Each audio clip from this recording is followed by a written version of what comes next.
Now for our What in the World segment. The world has welcomed another batch of Nobel laureates for accomplishments in the sciences, literature, and global peace. But there is another prize, perhaps just as important, for which there was no winner. I'm talking about the Ibrahim Prize, established by the Sudanese billionaire Mo Ibrahim. The criteria for winning are listed publicly on the prize website. You need to be a democratically elected African head of state who has left office in the last 3 years and demonstrated excellent leadership. If you meet the criteria, you get a $5 million award plus an annual pension of $200,000 that kicks in after a decade.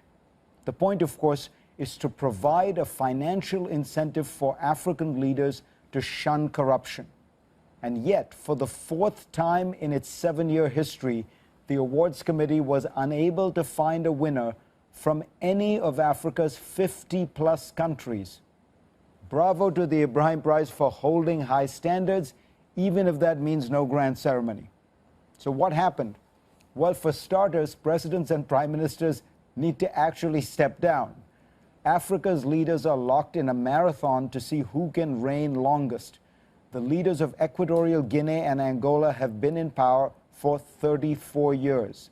Zimbabwe and Cameroon have had the same men in charge for 33 and 30 years, respectively.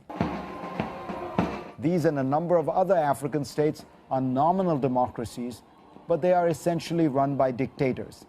Elections, if they're held at all, tend to be a sham, pockmarked by intimidation, fraud, and violence. A number of indicators highlight the region's crisis of governance. On Freedom House's global map of freedom, Africa is the region with the highest number of countries listed not free. On Transparency International's corruption index, most African states are shaded red, denoting graft instead of yellow for least corrupt. Now, alongside all of these dismal rankings lie a set of numbers singing a very different tune. 6 of the world's 10 fastest-growing economies from 2001 to 2010 were African. According to Ventures Africa, the continent now has 55 billionaires. Great strides have been made in creating wealth and expanding development. There have been advances in education, healthcare, and poverty alleviation. So, despite all of these gains, why is Africa so far behind on good governance?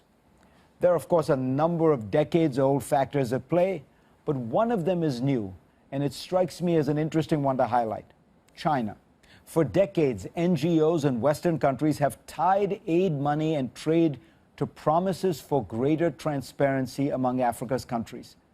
But China has upended the system. Beijing is known to give aid and sign trade deals with no strings attached. Instead, its priority is to extract commodities at the best possible price. And that, in turn, has led to the commodities boom, which has fueled growth in Africa. According to a New York University study, trade between China and Africa has risen from $10 billion in 2000 to $166 billion in 2011, a 16-fold increase. China is now Africa's largest trade partner. And as I reported last week, China's total aid budget has surged as well, from $1.7 billion in 2001 to more than $189 billion in 2011. A substantial chunk of that aid goes to Africa. In the short term, Africa's leaders may rejoice at having struck a good deal.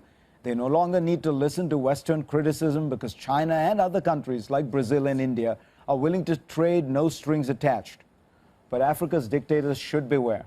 All they need to do is look north to the Arab world, and they will see what happens when leaders suppress freedom and stick around too long. Meanwhile, Africa's young population, and it is huge, is getting smarter, more connected, and perhaps more likely eventually to rebel against repression.